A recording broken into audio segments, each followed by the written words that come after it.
All right, good morning, quantitative reasoning friends. So we need to have a Snapple fact. So I have my little Snapple bottle right here, and I haven't read this yet, so I'm going to try to read it right now. And of course I can't because it's just too small. All right, I'll read it over here. So it says, of the 193 members of the United Nations, Britain has invaded 171 of them. That's pretty crazy. Okay. So, anyway, that was an interesting fact. Okay, so today we're going to work on scatter plots. And so we're going to do linear scatter plots today. And next time we'll do non-linear scatter plots. We're going to use exponential and quadratic. Maybe we'll use logarithmic. I'm not sure. We'll see. Okay, so let's start with a nice example right here. So it says here that Bob has a collection of coins that he started many years ago. This year, he wants to track his coin purchasing rate. He lost some of the data for the year so far. Here is the data he has. So we have months, and we have the number of coins that he has, total number of coins this year. Because he's been collecting for a while, and he's just tracking this year. All right, so part A, use your calculator or computer. I'm going to recommend that you use Sheets, and I'm going to put some directions on how to use Sheets to do this if you don't remember how. So use Sheets to create a scatter plot and best fit line, and then make a sketch below. Find the slope and the intercept of this line. What is the meaning of the slope in this problem? Be sure to use the units. What is the meaning of the y-intercept? And use your equation to make a prediction. Okay. So I've already done the preliminary work on this. And so here's Bob's data right here. So after 2 months of this year, he has 105 coins. Keep in mind, he's been collecting for a while, so he actually started this year with some number of coins. After 3 months, he's got 123. After 5, it's 134. And after 7, it's 150. So I put all this stuff into Sheets, and I created this nice scatter plot right here that you're only going to be able to see some of. So there is the left part of the scatter plot at 2 months, a little above 100. And at 7 months, we're up there at around 150. But here's the important stuff right here. So we got the equation, which is right here. So it's going to be, dot, and it should be like y or f of x. So y equals 8.34 times x plus 92.6. And then it says, and I don't really like the way Sheets does this. They should really separate this off by a lot so people don't think that this is part of the equation. And then it says r squared is 0.955. So r squared is, actually r is the correlation coefficient, which is a measure of how well the line of best fit fits the data. And the higher the number, or the closer to 1, or -1 if it's got a negative slope, the better. So here, if we take the square root of 0.955, it'll be, something like 0.97 or something like that. So that's really close to 1. So our model fits the data very well, and that's a good thing. A little more detail here. When we square the correlation coefficient, we get the percentage of the variation that is related to the variable that we're controlling. So we're controlling, in this case, the number of months that Bob is collecting his coins. And according to our model, the number of months accounts for 95.5% of the variation in the number of coins Bob collects. What accounts for the other 4.5%? I don't know. Bob's mood, for example, maybe, or the weather, or something else. But it's obviously very much related to the number of months. Anyway, so there's our equation. There's the slope, 8.34. That's the slope, and the y-intercept is 92.6. All right, so 8.34, 92.6. 8.34, 92.6. So y equals 8.34. I'm writing this down here. 8.34x plus 92.6. Okay, so now we use that information to do all the rest of the stuff here. So we already did our scatter plot thing, and I showed you the graph. Find the slope and the intercept of this line. So the slope is 8.34, and the y-intercept is 92.6. What is the meaning of the slope in this problem? And be sure you use proper units. So the slope is always a rate. So slope is always a rate. So in this case, slope equals rate. In this case, we can say that Bob is collecting, on average, 8.34 coins per month. Coins, Y, per month, X, coins per month. So, Bob collects 8.34 coins per month. Now, obviously he can't collect 0.34 of a coin, so this is an average. So some months he collects 8, some months he collects 9, you know, that sort of thing. So that's what's going on here with the slope. All right, then it says, what is the meaning of the y-intercept in this problem? Well, as I said, Bob's been collecting coins for a while, and so the y-intercept actually is the initial value, or the initial amount. And so it is 92.6. So again, we know that models are not perfect. So according to this model, Bob had approximately 92 or 93 coins in his collection before this year. So we can write Bob had about, I'm just going to round up, 93 coins in his collection before the year started. Oops.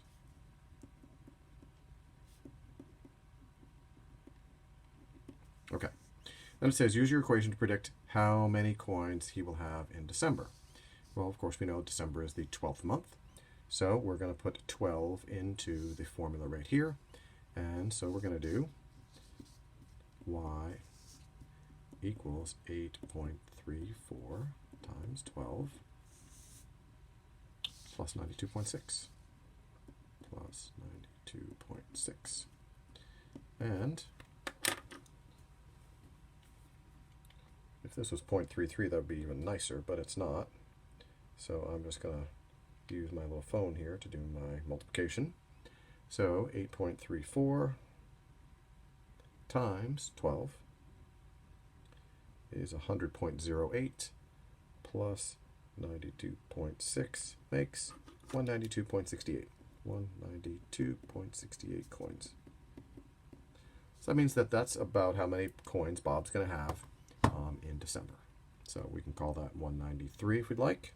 So we're going to say about 193 coins. That's how many coins Bob's going to have in December. Okay, so there is our first scatter plot problem. This is not the first of these that you've done in your life, so this should be just a real review. Okay, I was going to do a second one here, but you know, it's really just the same as the first one, so I guess we don't really need to do that.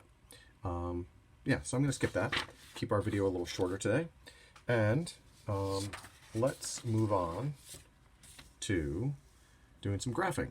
So as I said, scatter plots are not only for linear equations, straight lines. We can also have scatter plots or data that can be best represented by a quadratic function or an exponential function or a logarithmic function.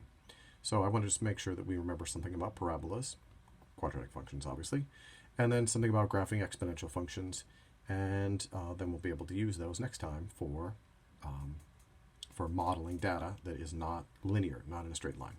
Okay, so let's remember here that parabolas come from quadratic equations. They're shaped like a U or an N, and so the most important thing we need to find about them is the vertex, and we have a nice little vertex formula, and it is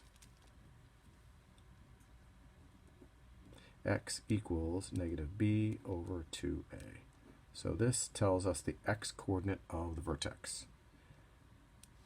So x coordinate of vertex. Okay, so we're just going to use that formula on this parabola right here. So we got x equals negative 4 over 2 times 1, which is negative 4 over 2, which is negative 2. So that's the x coordinate. Then we plug that in, and we'll get the y coordinate. So negative 2 squared, of course, is, well, let me write that here. Negative 2 squared, of course, is 4. Plus 4 times negative 2 is negative 8. So I didn't really need a plus sign there, did I? And then we got plus 1. So 4 minus 8 is negative 4, plus 1 is negative 3. So our vertex is, should put a colon there, is negative 2 comma negative 3. And because x squared, the coefficient of x squared is positive, we know it's going to be a U shape. It's going to open up. So we're going to make our little sketch. I have no idea where I'm going to put that. I guess I'll put it over here. Yeah, that's perfect. Negative 2, negative 3. Okay, and then sketching is really pretty easy. So we got negative 2, negative 3. This is where our vertex is. We put the vertex in. And then we look at the coefficient of x squared, and we treat it like it is treat it like it's a slope. So we'll go up 1 over 1. So we're going to go up 1 over 1. But of course we need to make sure that this is a parabola, so we're going to need to go up 1 over 1 in both directions. And also, fortunately, we have the y-intercept here available to us. Y-intercept is just the last number out there. And so we put that right there, because that's where it hits the y-axis. And so again, because of symmetry, we know we can go right to here. And then we just connect the dots in a curvy kind of way. Don't make a V shape, because that's for absolute value. And there we go. There's the first parabola. So again, the key thing here is negative b over 2a. That helps us to get the x coordinate of our vertex. All right, same trick down here with this one right here. So we're just going to do the same thing. Actually, I'm going to have you pause the video right now because we haven't done that in a while. So I want you to pause the video right now, do this right now, practice it, and we'll be right back to you. So pause now, do it.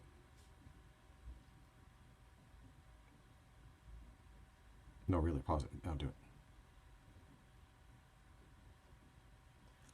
Okay, so hopefully at least some of you did that. So we got x equals negative 8 over 2 times negative 2, which is negative 8 over negative 4, which is positive 2. And then we're going to take positive 2. We're going to plug that in. Let's try to save a little space here. Y equals, plugging in 2 here. 2 squared is 4, times negative 2 is negative 8, plus 16, minus 5. So 8 minus 5 is 3. So our vertex is 2, 3. All right, so looks like we got plenty of room here. So we can graph right here. So 1, 2, 3, because we need to do over 1, 2, 3. And then, well, actually, we don't need to go there. So 2, 3 is our vertex right here. And then we need to have, actually add this here, 2, 3, 4. And then we need to go, as I said before, the slope. So negative 2 over 1, so that means go, in this case, down 2 over 1, down 2 over 1. And we only do that for the first point. We don't keep doing that, or else it would create a straight line and make a V. And then we have the y-intercept, which is negative 5, so we're going to put that right here. And then we're going to go the same way over here. And we have symmetry, so we're just going to connect the dots in a curvy kind of way. Hopefully you're actually hitting the dots. It's amazing how it is that I'm not able to see this inside my iPad, but there it is. So there's our parabola. So it is n-shaped because, as we can see, the coefficient of x squared is negative 2, so it's opening downward. All right. Lastly, we have some exponential graphing here. I think we just have 2 problems, so it's pretty simple. So exponential functions are in this general format here. So some number a times b to a power. So we know these are exponential because the variable is in the exponent. Variable in exponent. So these are some examples of exponential looking functions, or exponential functions. So we got 3 times 1.2 to the x, we got 2 to the x, and we got 4 to the x minus 2. And again, as you can see, the variable is always in the exponent place. So we're just going to make a little t-chart and then graph using the t-chart. So let's do that right over here. And we're just going to use these values right here. So -2, -1, 0, 1, 2. And we're just going to plug them right in. So let's start at the bottom here because these are the easier ones to work with. So we're going to put 2. 2 is x. So we're going to put it right in here. So 2 to the second power is 4. 2 to the first power, of course, is 2. Hopefully you all remember that 2 to the 0 power is 1. And 2 to the -1 power. So we remember that 2 to the -1 is the same as 1 over 2 to the +1, right? So we just change the exponent to a positive and put it underneath 1. So we got 1/2. And I'm sure you're following the pattern, and this is going to make 1/4. So we're just going to graph it up. Nope, didn't leave enough room, did I? Yeah, actually barely enough. We can make this happen.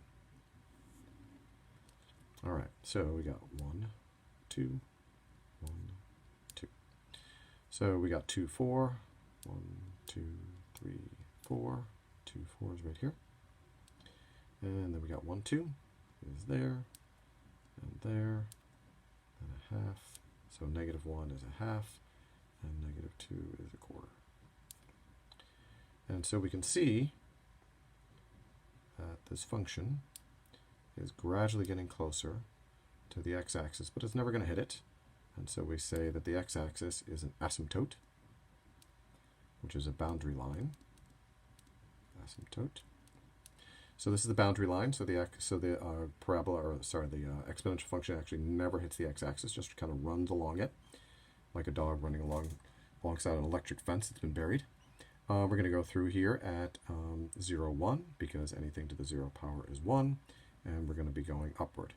And you can see that the height distance change, it gets bigger each time we go to the right. Right? Each time we go 1 to the right, it just keeps getting bigger. And so that's what we mean by growing exponentially. Each time we move 1 to the right, we get more y increase. So this is our basic shape for an exponential function. We're going to talk about exponential growth and decay in another day, but this is exponential growth. Okay, same kind of trick right here. And yeah, I'm going to have us go up to 4 in this case. Yeah, so we're just going to use the same kind of situation here. So -2, -1, 0, 1, 2, 3, and well, actually just stop at 3 because well, you'll see why. Okay, so we just plug in the numbers here. So if we're going to go to 4, by the way, so 4 minus 2 is 2, and 3 to the second power is 9, but I don't feel like graphing 9, so we'll just stick with this. So 3 minus 2 is 1, 3 to the 1 is 3, 2 minus 2 is 0, 3 to the 0 is 1, putting in 1 here, 1 minus 2 is -1, so 3 to the -1 is 1/3. It's going to be 1/9, because it'd be 3 to the -2, so it's 1 over 3 to the +2. 3 squared is 9. And we should be able to figure out that this is going to be the same pattern here, right? 3 to the 1, 3 to the 2, 3 to the 3, and 3 to the 4, which is 81. All right, so we're going to graph those guys. And so we have 1, 2, 3, 1, 2, 3. So we got 3, 3. And we got 2, 1. And we got 1 is 1/3. 0 is 1/9. And it's just getting ridiculous there. It's going to be, those are too close to the x-axis really to draw. But we can see that we end up getting the same basic shape. And again, we're going to run right along the dog fence here. Oops. There it is, running right along the dog fence. And you can see the bigger this number is, right? This was 2. Where are we here? This was 2 to the x. This is 3 to the x. Minus 2 in this case, but 3. And what that means for us is each time we move over 1, we make even a bigger jump than we did on the 2 to the x thing. So the bigger this base number here, the bigger the jumps are as we move to the right. So this is just going to be steeper and climb more quickly. So there it is. There's basically graphing exponential functions. We're not going to get to logarithmic functions today. We'll do that next time. So yeah, I'll see y'all on Wednesday. Be safe.